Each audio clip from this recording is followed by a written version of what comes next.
देखो बच्चे, आपका जो चैप्टर स्टार्ट हो रहा है बेटा, यहाँ पे वो हो रहा है प्रोडक्शन फंक्शन। अगेन यहाँ पे क्या हुआ, आपका फंक्शन वर्ड यूज हो रहा है, यानी कि फिर से कहीं ना कहीं चैप्टर में किसके बारे में पढ़ेंगे हम, किसी ना किसी रिलेशन के बारे में पढ़ेंगे कि किस चीज का किसके साथ क्या रिलेशन है।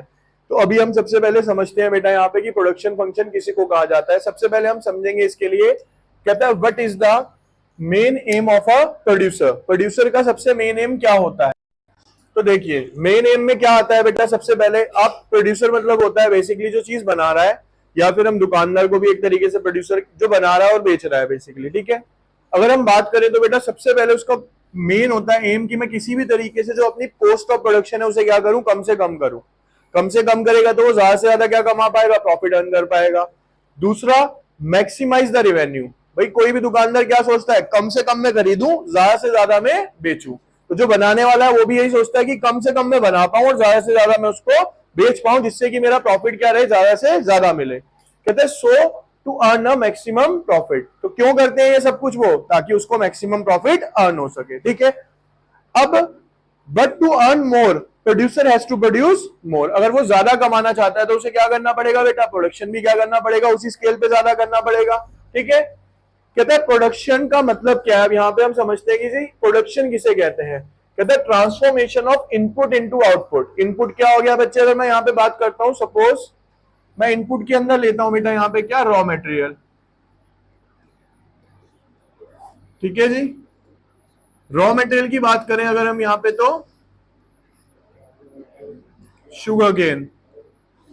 अब शुगर केन क्या हो गया, गन्ना क्या हो गया यहाँ पे, रॉ मटेरियल। अब अगर इसको मैं प्रोड्यूस करता हूं तो इससे जो आउटपुट निकलेगा वो आउटपुट क्या निकलेगी बेटा, मेरी यहाँ पे शुगर निकलेगी, ठीक है। अगर मैं क्लोथ लेता हूं तो क्लोथ से क्या निकला, वहां पे शर्ट निकलेगा। तो बेसिकली क्या है, इनपुट आप समझ गए होंगे, इनपुट जो चीजें हम लगाते हैं किसी चीज को प्रोड्यूस करने के लिए, ठीक है। Production can be increase by using the more factor of production. अब बेटा ये जो फैक्टर ऑफ प्रोडक्शन है ये हम कई बार डिस्कस कर चुके हैं।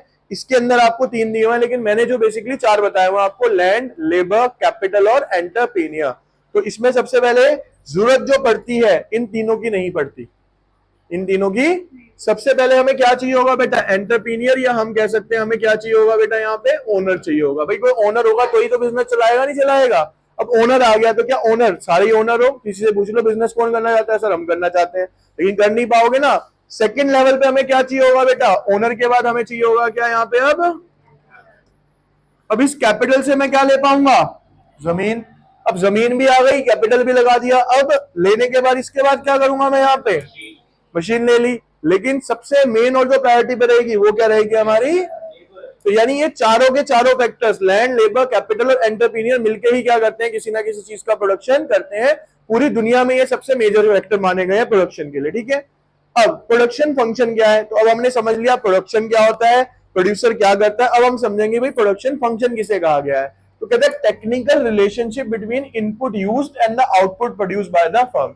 यानी जो इनपुट और आउटपुट के बीच का एक रिलेशनशिप होता है बेटा, उसे क्या बोला जाता है, एक तरीके से प्रोडक्शन फंक्शन बोला गया है। Q F x1 x2, x1 x2 क्या है, फैक्टर ऑफ इनपुट है। आपके देखो लिखा है, it says that by using x1 amount of a factor 1, कोई फैक्टर 1 है, फैक्टर 1 मैं ले लेता हूं यहाँ पे, मान लो मशीन, ठीक है बच्चे। और फैक्टर 2 भी ले लिया हमने, मान लो यहाँ पे लेबर या लैंड, कोई भी एक फैक्टर ले लो आप। हमने ये 2 फैक्टर्स लिए, इन फैक्टर्स को लगा के amount of factor 2 Q amount of the commodity can be produce. तो मैं ये 2 फैक्टर लगा के प्रोडक्शन कितना कर पाता हूं, इतनी यूनिट का कर पाता हूं। तो ये रिलेशन शो क्या कर रहा है, ये हो गए मेरे इनपुट फैक्टर और ये क्यू क्या हो गया, मेरा आउटपुट जो उससे प्रोड्यूस होगा, ठीक है। बेसिकली अगर आपके ये एग्जांपल दूं, अभी जो वर्किंग आवर्स, या बेसिकली हम कह सकते हैं वर्किंग आवर्स नहीं है, आप जो स्टडी आवर लगा रहे हो, स्टडी आवर क्या है, आपका टाइम जो है यहाँ पे क्या काम कर रहा है, इनपुट का। और जो आपका फाइनल रिजल्ट आएगा इससे एग्जाम के अंदर, वो क्या करेगा, आपका आउटपुट। तो समझ आ गया इनपुट और आउटपुट के रिलेशन का मतलब, जितना ज्यादा टाइम लगाओगे, ज्यादा लगाने से कुछ नहीं होगा। वही रॉ मटेरियल में भी यही है, ज्यादा रॉ मटेरियल लगाने से कुछ नहीं होगा या फैक्टर लगाने से कुछ नहीं होगा, जितना बेटर वे में उसे लगाओगे और एफिशिएंट तरीके से लगाओगे, उतना ही क्या होगा, बेटर रिजल्ट भी आएगा बच्चे, ठीक है। अब कहता है क्वेश्चन हमें ध्यान क्या रखना चाहिए, कहता है purely technical relationship does not consider cost of input. कहते हैं जब हम टेक्निकल रिलेशन की बात करते हैं तो यहाँ पे हम कॉस्ट ऑफ इनपुट को कंसीडर नहीं करते। Production function is determined with the given state of the technology. इसके अंदर जो मेनली हाईलाइटेड पॉइंट है वो क्या है बेटा मेरा, यहाँ पे टेक्नोलॉजी से बात कर रहे हैं हम, यानी जो मैंने टेक्नोलॉजी लगाई है एज ए इनपुट, उससे मेरा आउटपुट कितना निकल के आ रहा है। ठीक है, अब कहते हैं difference between the short run and long run. यहां से जो कॉन्सेप्ट स्टार्ट होगा ना, ये अभी हमने कोर्स चैप्टर में भी क्लियर किया है। ठीक है, तो आपको ज्यादा अच्छे बेटर वे में समझ आएगा। देखिए बेटा, हमारे ना दो फैक्टर्स होते हैं, एक होता है रिटर्न टू अ फैक्टर और एक होता है रिटर्न टू अ स्केल। दोनों में डिफरेंस क्या है? इसे बोला जाता है short run production function. Return to a factor क्या है? जो फैक्टर मैंने लगाया, नाम से पढ़ो, जो मैंने फैक्टर लगाया उससे मेरा रिटर्न कितना आया, तो वो क्या बन गया मेरा रिटर्न टू अ फैक्टर। ये कहां पे इंप्लीमेंट होता है? शॉर्ट रन के अंदर। Return to a scale, scale क्या होता है? बहुत बड़ी क्वांटिटी कब बन के आई, स्केल का मतलब क्या, जो मैं प्रोडक्शन कर रहा हूं, ये कब काम आता है बेटा? लॉन्ग रन के अंदर काम आएगा। कैसे?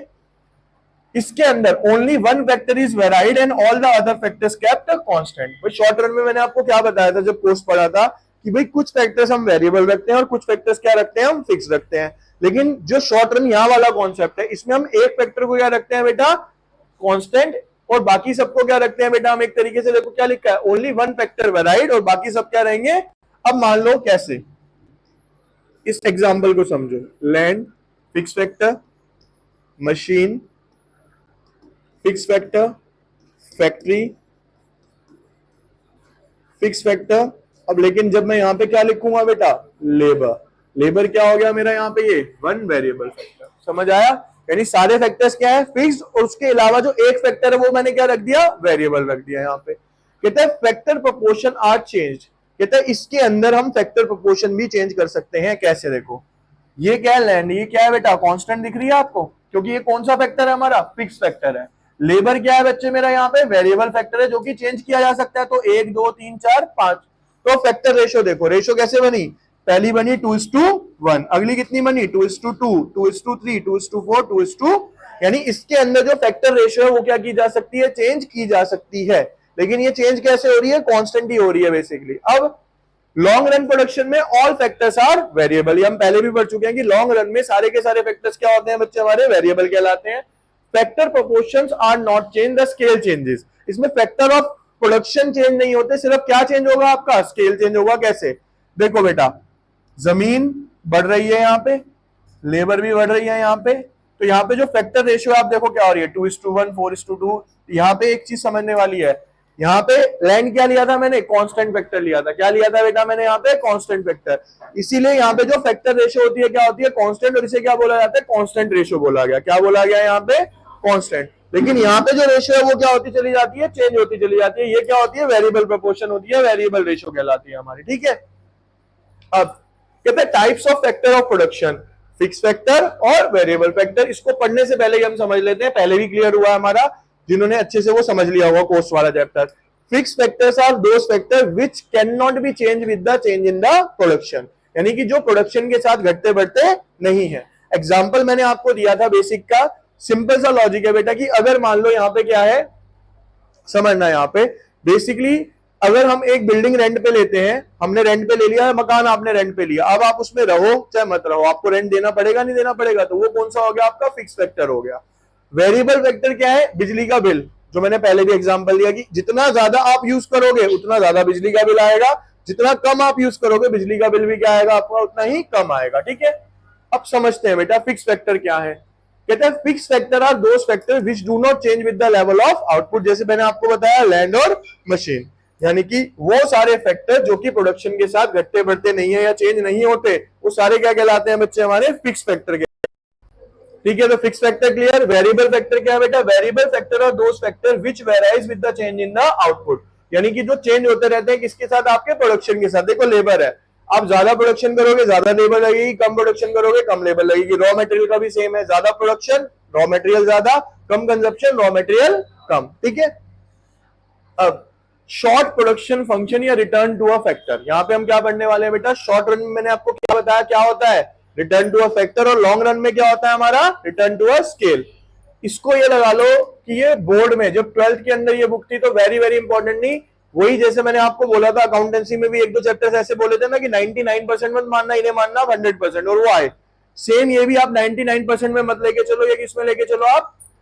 मतलब रिटर्न टू अ फैक्टर या रिटर्न टू अ स्केल में से कोई ना कोई क्वेश्चन पुट होता ही होता है एग्जाम के अंदर। ठीक है, अब है क्या रिटर्न टू अ फैक्टर? कहते हैं when some factors are fixed and some are variable. अब सर कहोगे सर याद कैसे रखें? आप सिंपल याद रखो, कॉन्सेप्ट को समझो। भाई हमारे पास दो टाइम पीरियड है बच्चे, एक लॉन्ग रन है और एक शॉर्ट रन है। लॉन्ग रन में सारे के सारे क्या होते हैं? वेरिएबल। और शॉर्ट रन में कुछ फिक्स्ड होते हैं और कुछ क्या होते हैं? वेरिएबल।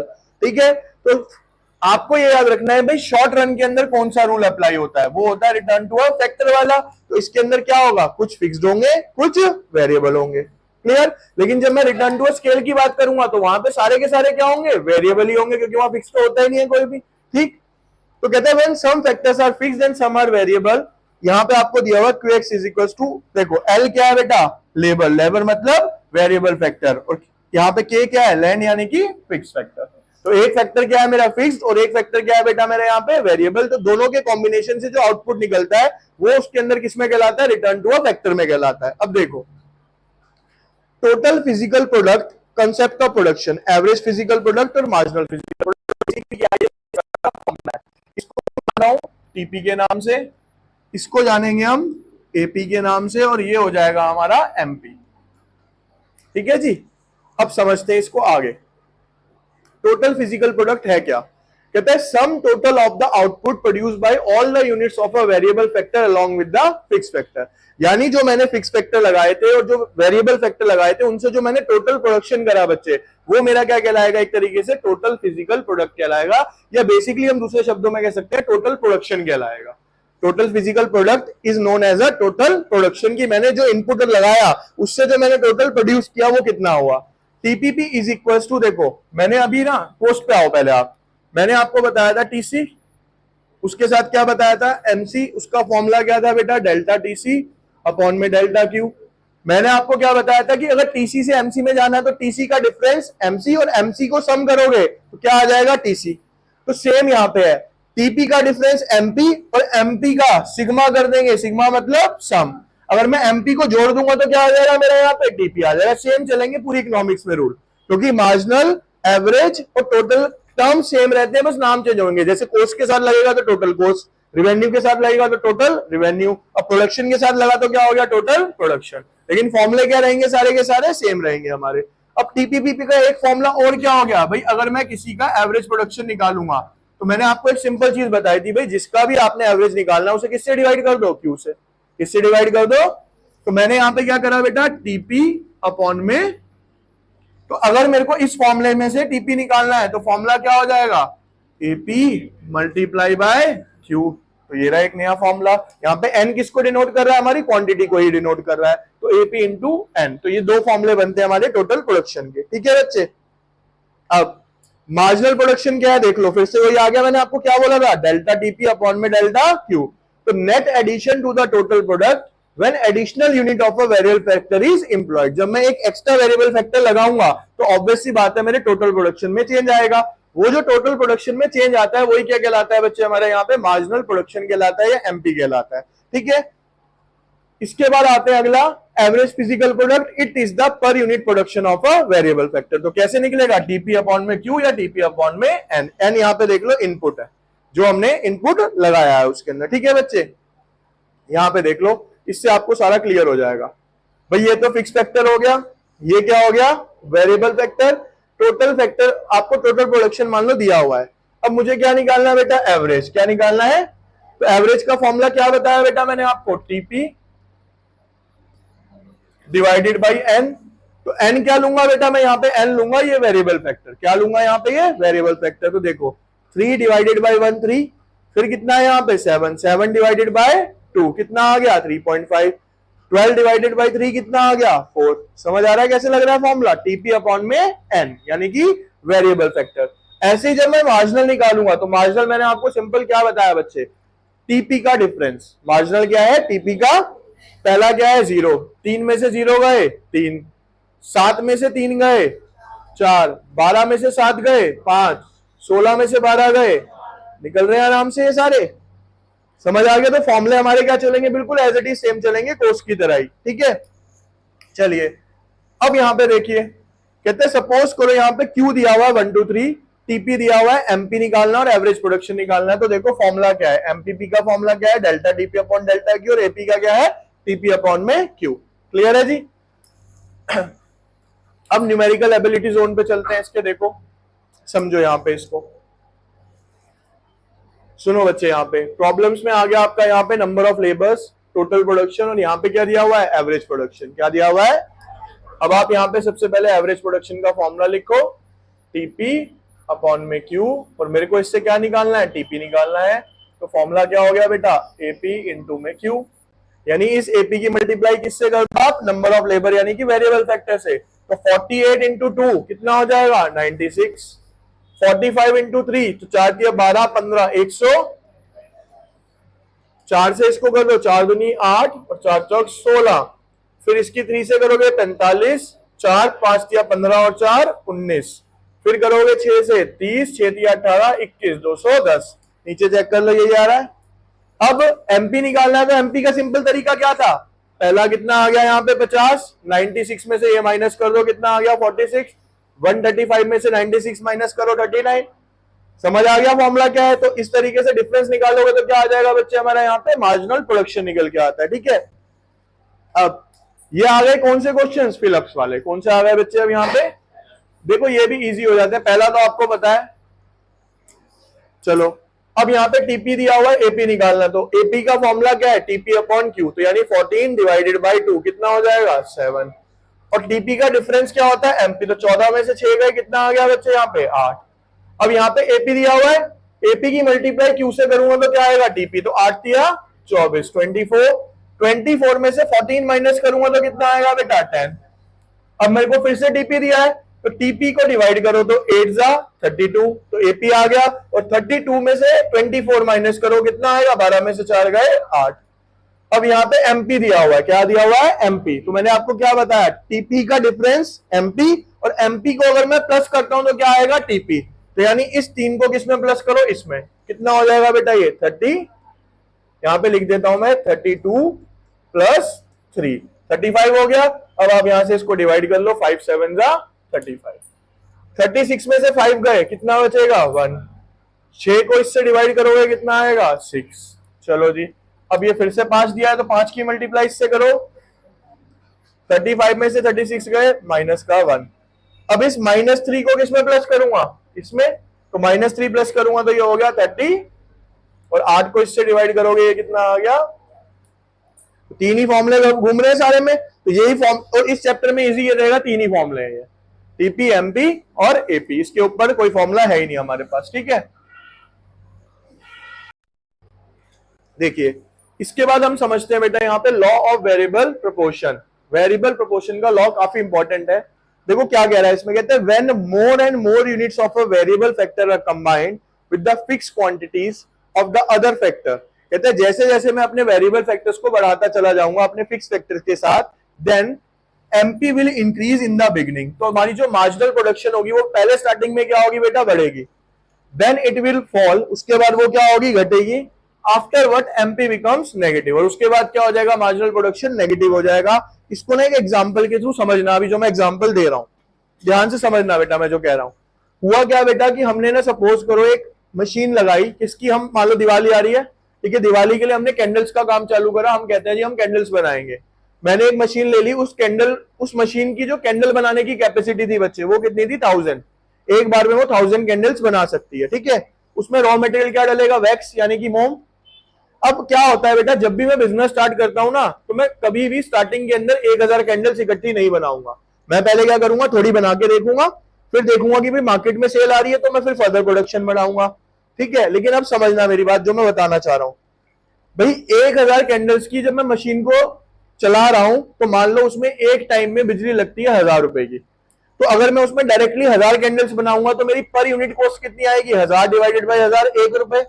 लेकिन बेटा अभी मैं स्टार्टिंग में सिर्फ 200 कैंडल्स बना के देख रहा हूं, तो मेरी पर यूनिट कॉस्ट कितनी आएगी, 1000 डिवाइडेड बाय 200, 5 रुपए। तो यानी कि स्टार्टिंग में जब मैं प्रोडक्शन कम करूंगा तो मेरी कॉस्ट क्या आएगी, ज्यादा आएगी।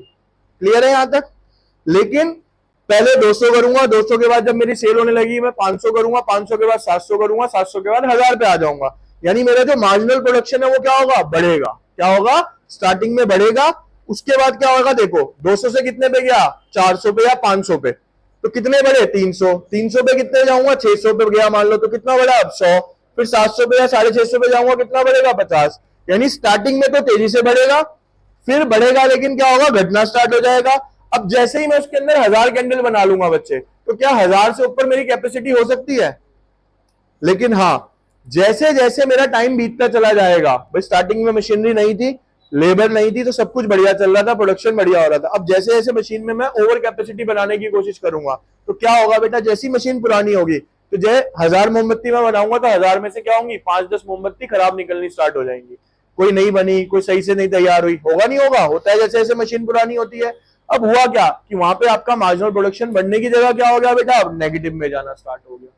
ठीक है, ये सब चीजों के साथ होता है, सब चीजों के साथ है। कोई भी चीज आप स्टार्ट करोगे, पहले स्टार्टिंग में क्या होगी, उसके बाद धीरे धीरे नीचे आएगी, और नीचे आने के बाद क्या होगी, वो नेगेटिव में भी जानी स्टार्ट होगी। तो देखो क्या लिखा है यहाँ पे, कहते हैं एमपी विल इंक्रीज, बढ़ गया जी। उसके बाद क्या होता है बच्चे, ये डिक्रीज, डिक्रीज के बाद तीसरी स्टेज क्या है इसकी, नेगेटिव में चला गया। ठीक है, अब इसकी एजम्पशंस क्या है, जब हम ये लॉ लगाते हैं ना, तो इसकी एजम्पशन क्या है? पहली assumption, only one factor is made variable and other factors are kept constant. अभी आप देख रहे हो मैं सिर्फ एक फैक्टर ले रहा हूं, वेरिएबल लेबर, और बाकी सारे क्या ले रहा हूं मैं यहाँ पे, कांस्टेंट फैक्टर यानी फिक्स ले रहा हूं। All the unit of variable factors are equal efficiency. Equal efficiency का मतलब है, अगर आप लॉ लगाना चाहते हो, तो आपने मान लो, मैंने एग्जांपल लिया था मोमबत्ती की मशीन का, तो जो उसमें वैक्स लगाया है ना, रॉ मटेरियल तो है वैक्स, जो मोम आप उसमें डाल रहे हो वो क्या हुआ बेटा, उसका रॉ मटेरियल। तो वो रॉ मटेरियल कैसा रहना चाहिए बेटा, एफिशिएंट रहना चाहिए। या फिर एक और चीज समझो भाई, जब पहली बार मैंने मोमबत्तियां बनवाई, तो वहां पे जो लेबर काम कर रही थी वो बहुत अच्छी थी, लेकिन सेकंड टाइम पे जब वो मोमबत्ती बना रहे थे, मशीन भी वही है, मोम भी वही है, लेकिन जो मेरा लेबर वेरिएबल फैक्टर है, वो लेबर चेंज हो गई। तो क्या जरूरी है कि उतना ही प्रोडक्शन हो सकता है उससे ज्यादा बेटर हो जाए, या हो सकता है उससे, लेकिन वहां पे आप लो एप्लीकेबल नहीं कर पाओगे। आप देखो सिंपल, रेस्टोरेंट जाते हो भाई, कई शॉप्स पे आप जाते हो, आपका भी टर्न होगा, मेरा भी होगा, तो मैं जैसे मान लो ढाबे पे हम खा रहे हैं, हमारे कुछ ढाबे होते हैं, हम खाते हैं, हम जाते ही पूछते हैं भैया वो भैया कहाँ है, हमें उनसे बनवाना है। क्यों? क्योंकि हमें पता है कि वो टेस्टी बनाता है, वहां पे उसका हाथ सेट बैठा हुआ उस चीज के ऊपर। कोई और होता है तो कई बार हम नहीं लेके आते, या आपके फीमेल सेगमेंट में चले जाए तो आप, या हमारे में भी होता है, हम सैलून में जाते हैं, तो अगर हमें कटिंग शेप करानी है, तो हमें वो पर्टिकुलर बनना चाहिए कि भैया इसी से कराना है, हम सेकंड पर्सन से नहीं ये करेंगे। रीजन क्या होता है कि हमें पता है कि ये क्या करेगा, ढंग से काम कर रहा है या हमें सूट कर रहा है। तो ऐसी बेटा यहाँ पे अगर आपने वेरिएबल फैक्टर लगाया है, तो वो बार बार अगर चेंज हो रहा है, तो आप लॉ अप्लाई नहीं कर पाओगे। ठीक है, the state of technology does not change, यानी जो मोमबत्ती की मशीन है वो भी क्या रहनी चाहिए बेटा, अपनी जगह कांस्टेंट ही रहनी चाहिए, अगर वो भी चेंज होगी तो लॉ नहीं लगेगा। ठीक है, समझिए स्टेज ऑफ लॉ, इसके अंदर बेटा 3 स्टेज आती है। पहली इंक्रीजिंग रिटर्न स्टेज, इंक्रीजिंग समझ गए, एमपी क्या होगा, बढ़ेगा। दूसरी डिक्रीजिंग रिटर्न, क्या होगा, वो घटेगा। तीसरी नेगेटिव रिटर्न, अभी हमने डायग्राम में देखा क्या होगा, वो नेगेटिव में चला जाएगा। आप समझते हैं इसको, देखो ये रहा, ये रहा, ये रहा बेटा फिक्स फैक्टर, ये रहा variable factor, total production, average production और मार्जिनल प्रोडक्शन। देखो पहली स्टेज क्या है, स्टेज ऑफ इंक्रीजिंग रिटर्न, देखो मार्जिनल प्रोडक्शन 3, 4, 5 बढ़ रहा है।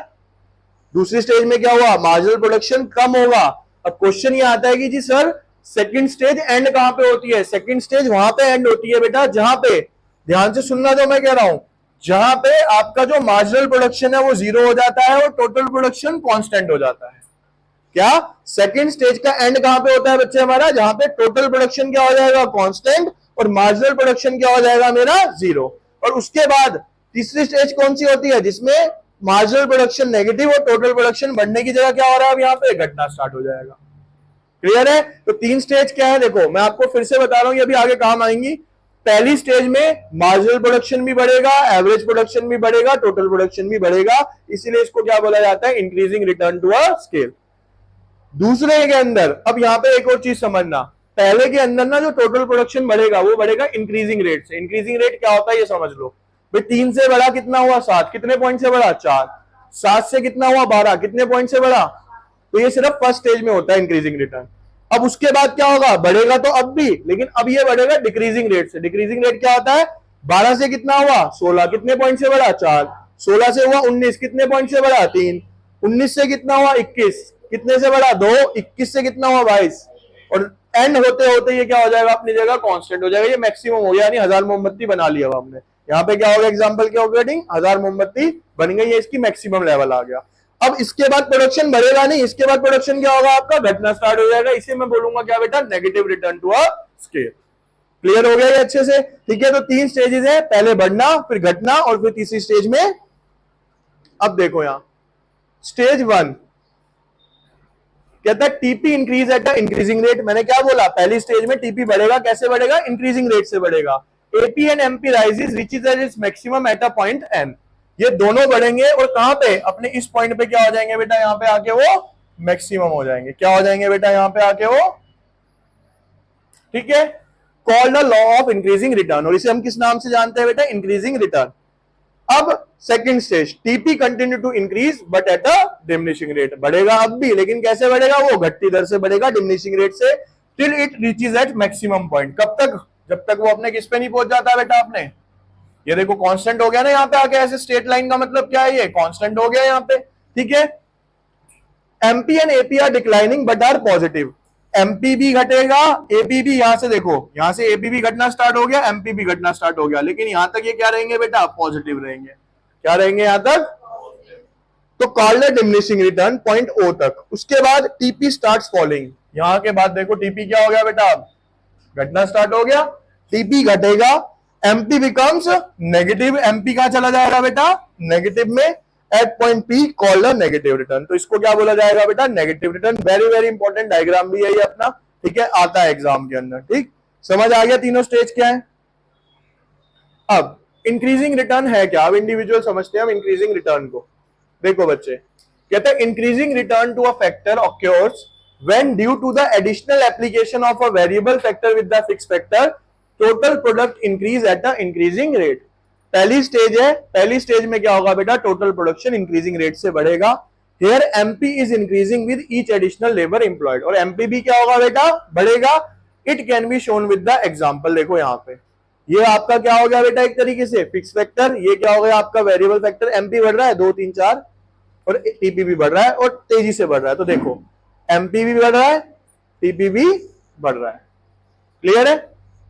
अब यहां डायग्राम के हिसाब से सोचो, टीपी एमपी से ज्यादा है या नहीं है, बढ़ने में भी देखो, ये 2 है, ये 2 है, ये 3 है, ये 5 है, ये 4 है। ये तो मैंने लास्ट क्लास में क्या बताया था, जब पोस्ट के चैप्टर पढ़ रहे थे, मैंने बताया था जब डायग्राम में आप जाओगे, जो भी चीज ज्यादा होगी वो हमेशा कहां पे होगी, ऊपर की साइड होगी। तो यहाँ पे टीपी देखो कहां पर है भाई, स्टार्ट तो दोनों एक ही पॉइंट से हुए, लेकिन यहां रहते रहते टीपी ऊपर निकल गया, ये नीचे रह गया। क्यों, क्योंकि एमपी भी बढ़ रहा है लेकिन टीपी के मुकाबले कम बढ़ रहा है। क्लियर है जी। अगला डिमिनिशिंग रिटर्न क्या है बेटा, कहता है diminishing return to a factor occurs when due to the additional application of a variable factor with a fixed factor total product increase at a diminishing rate and MP starts falling. यहां पे क्या होगा, total production बढ़ेगा, लेकिन कैसे बढ़ेगा, diminishing rate से, और एमपी क्या हो जाएगा बेटा, आपका घटना स्टार्ट हो जाएगा।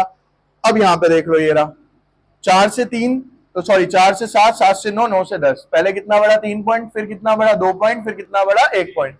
एमपी यहां पे क्या हो गया, घटना स्टार्ट हो गया। तो देखो एमपी घट रहा है, लेकिन ये क्या रहेगा, यहाँ पे पॉजिटिव रहेगा, नेगेटिव नहीं होगा। यहाँ पे टीपी क्या होगा, बढ़ेगा, और यहाँ पे आगे क्या हो जाएगा, ये कांस्टेंट हो जाएगा। क्या हो जाएगा बच्चे, समरी एरीज की। देखो इससे आपको ना पूरा क्लियर हो जाएगा अभी अच्छे से। Increasing return to a factor में TP increases at a increasing rate, increases reaches at its maximum, increase reach at its maximum. MP अपने मैक्सिमम पे आ जाएगा और एपी भी अपने। डिमिनिशिंग के अंदर increasing at a decreasing rate, यानी बढ़ेगा, लेकिन कैसे बढ़ेगा, डिक्रीजिंग रेट से। ये स्टार्ट फॉलिंग टिल बिकम 0, और एमपी क्या हो जाएगा बेटा, सेकंड स्टेज में 0 हो जाएगा।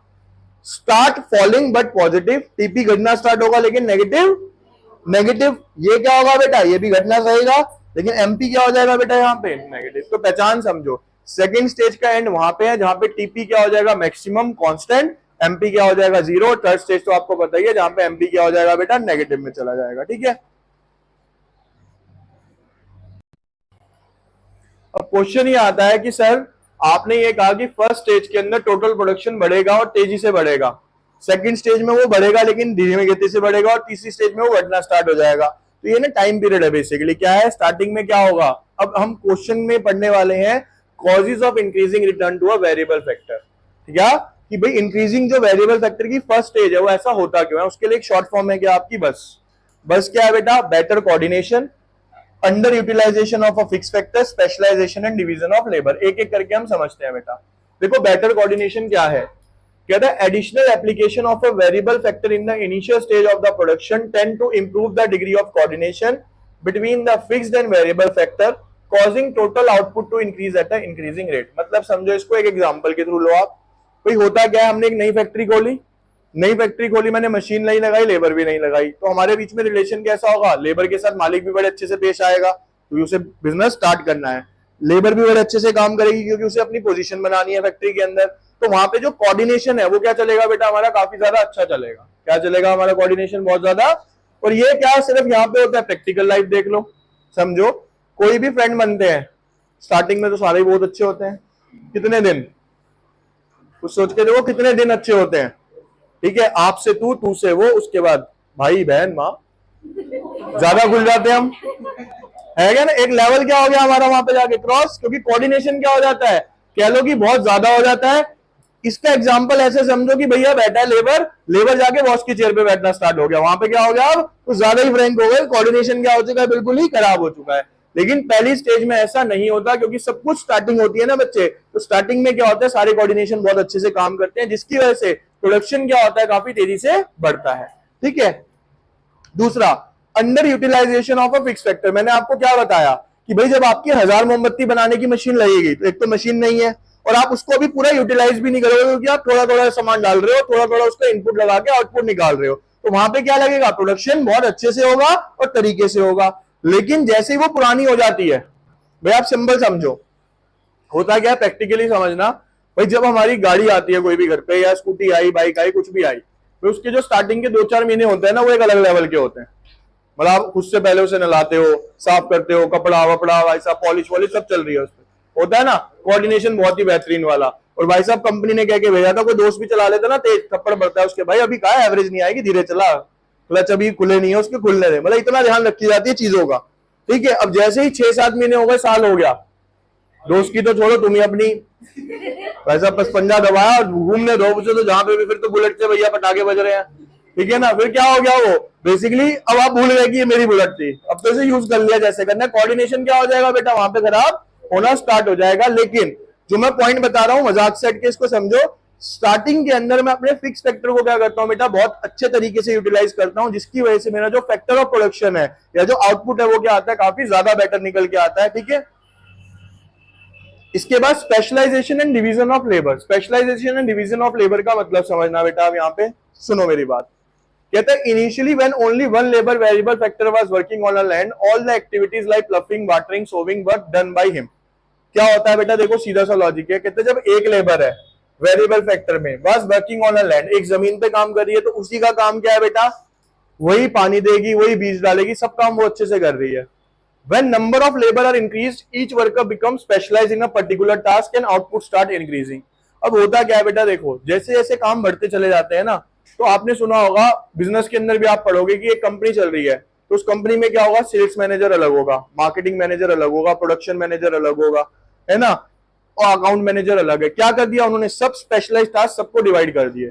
तो जब आप स्पेशलाइजेशन कर देते हो ना हर चीज के अंदर, तो बेटा बेनिफिट क्या हो जाता है उसका, कि आपका प्रोडक्शन क्या होता है, बेटर निकल के आएगा ही आएगा। तो सीधा सा लॉजिक होता है। देखो क्या होता है, पहले के टाइम में ऐसा होता था, एक ही टीचर है, वही रजनीकांत है, वो 5 सब्जेक्ट पढ़ा रहा है, लेकिन वो 5 सब्जेक्ट ऑब्वियसली बात है ज्यादा बेटर वे में नहीं पढ़ा पाएगा। जो उसके स्पेशलाइज्ड है वो स्पेशलाइज अच्छे से कर पाएगा। अब वो ट्रेंड चेंज हो चुका है, आज की डेट में क्या सब टीचर्स 1 या 2 मैक्सिमम सब्जेक्ट्स पढ़ाते हैं, और वो 2 के अंदर ही क्या एक तरीके से स्पेशलाइज भी कहलाते हैं। तो बेसिकली जितना स्पेशलाइज वे में किसी काम को करोगे, उसका प्रोडक्शन क्या निकल के आएगा बच्चे, आपका उतना ही ज्यादा बेटर निकल के आएगा। ठीक है, अब बेसिकली ना इसके अंदर बहुत सारे एग्जांपल्स भी समझना।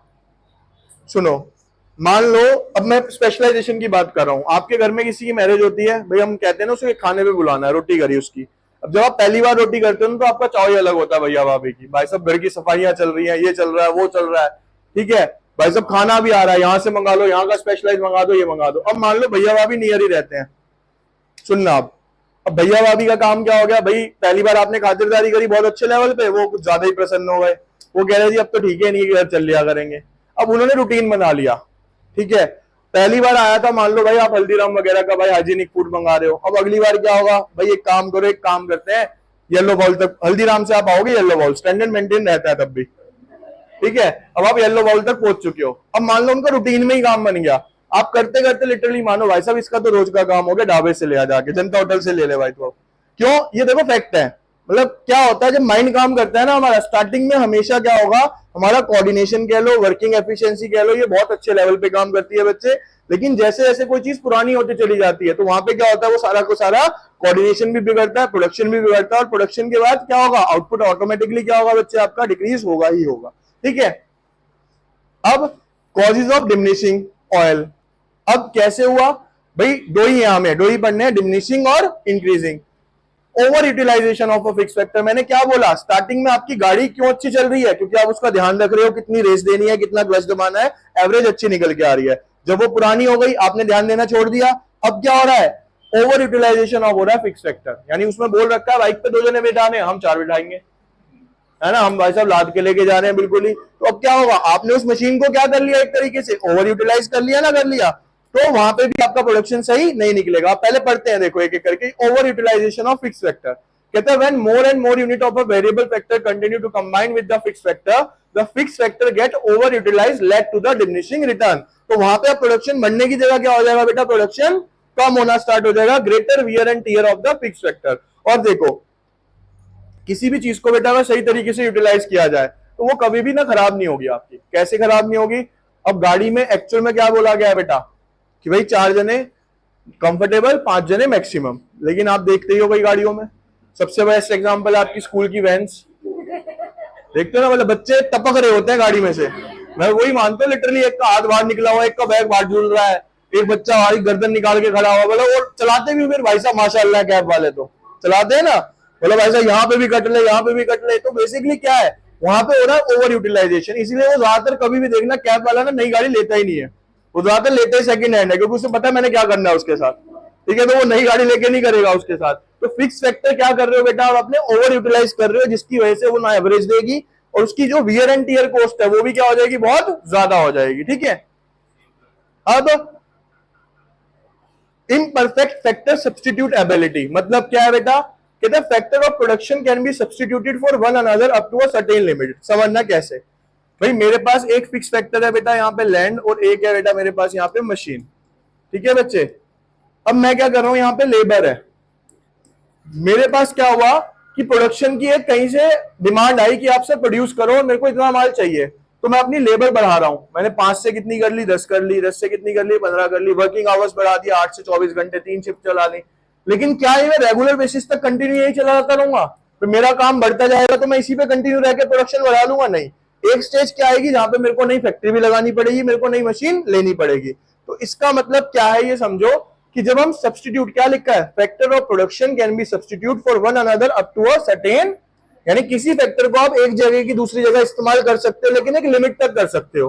कहता है more labour can be used in the place of machinery, एक मशीन की जगह आप ज्यादा लेबर यूज कर सकते हो, but beyond a certain stage this is not possible, limit of ideal factor ratio is cross. तो वहां पे आगे आपकी लिमिट क्या हो जाएगी बेटा, क्रॉस, यानी जब तक आप लेबर से काम ले सकते हो ले लोगे, उसके बाद क्या होगा भाई, आपको क्या करना पड़ेगा, नई मशीन लगानी ही पड़ेगी, जब तक आप नहीं काम चला पाओगे अपना। ठीक है। अब ये देखो, लैक ऑफ पुअर कोऑर्डिनेशन, कहते हैं number of becomes too excessive relative to the fix factor so that they obstruct each other and the total output falls. होता क्या है ये समझ लो बच्चे, देखो कभी स्कूल के अंदर फंक्शंस होते होंगे आपके, आप पार्टिसिपेट कर रहे हो, उसमें मान लो आप 2-3-4 जनों का ग्रुप है, तो आपकी परफॉर्मेंस बहुत अच्छी हो जाती है, क्योंकि उसमें कोऑर्डिनेशन बन जाता है।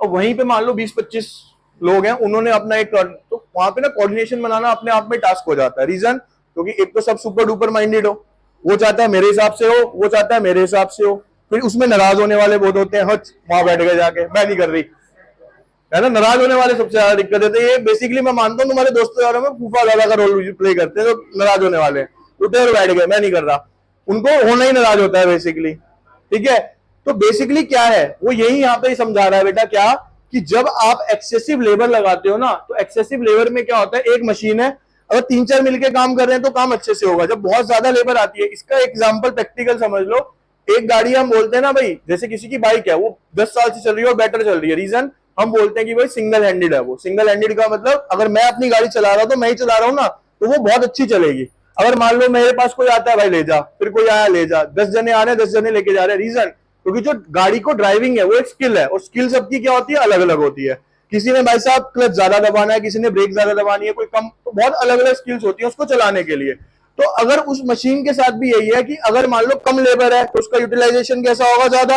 अब लेबर बहुत सारी लग गई उसके ऊपर, क्या होगा मशीन का बेटा, बेकार होगी होगी, ठीक है ना। बेसिकली कहने का मतलब है कि ज्यादा लेबर या फिर लैक ऑफ पुअर कोऑर्डिनेशन, एक टाइम पे आगे जो कोऑर्डिनेशन होगा वो क्या हो जाएगा बेटा, मशीन यानी फिक्स फैक्टर और वेरिएबल फैक्टर का क्या हो जाएगा बेटा, खराब होना स्टार्ट, ठीक है। देखो जैसे लिखा है, too many cook spoils the, अब आप घर पे खाना बनता है, खराब तभी होता है, और सबसे बड़ी बात है जिम्मेवारी कोई नहीं लेता। फिर बेसिकली क्या हुआ, आपकी मम्मी मान लो खाना बना रही है, आप खाना बन रहा है आराम से, वो बन रहा है और अच्छा बनने वाला था, इतने में आप पहुंच गए, आपने अपना कोई सजेशन दे दिया, और चांस की बात है वो हो सकता है गंदा भी बन रहा हो, अब आपने सजेशन दे दिया, मम्मी ने वो इंप्लीमेंट कर दिया, उसकी वजह से खाना खराब बन गया, तो मम्मी की गलती नहीं थी, भले ही वो 1 घंटे से लग रही थी, भाई इसने कहा था मुझे तो ये डाल दो, इस वजह से ये सारा खराब हो गया। होता है ना। देखो हमारे घर के अंदर कभी भी गलती सबके कॉमन है भाई, सीधी सी बात है। रोटी खाते हो जब परोठा खाते हो अपने घर पे, भाई सब जिस दिन ज्यादा काला हो जाता है ना एक साइड से, बेटा मैंने तो बिल्कुल राड़ के दिया है, तो बिल्कुल क्रिस्पी करके, क्रिस्पी वाला है, मतलब गलती नहीं है उसमें, वो क्रिस्पी है, वो अपनी गलती नहीं मानेंगे भाई, वो क्रिस्पी हो गया, आप खाओ उसको। और यही अगर तुम्हें पिज्जा हट वाले देते ना, डोमिनोज वाले, ऐसा तुम देखना खा के कैसे खाओगे उस पिज्जा को। तो बेसिकली क्या है, यहाँ पे वही है, जितना ज्यादा ऐसे बढ़ता चला जाएगा तो वहां पे क्या होता है बेटा, कोऑर्डिनेशन खराब होगा, और वहां पे सेम इस एग्जांपल को क्लियर किया है बेटा इसके, ठीक है।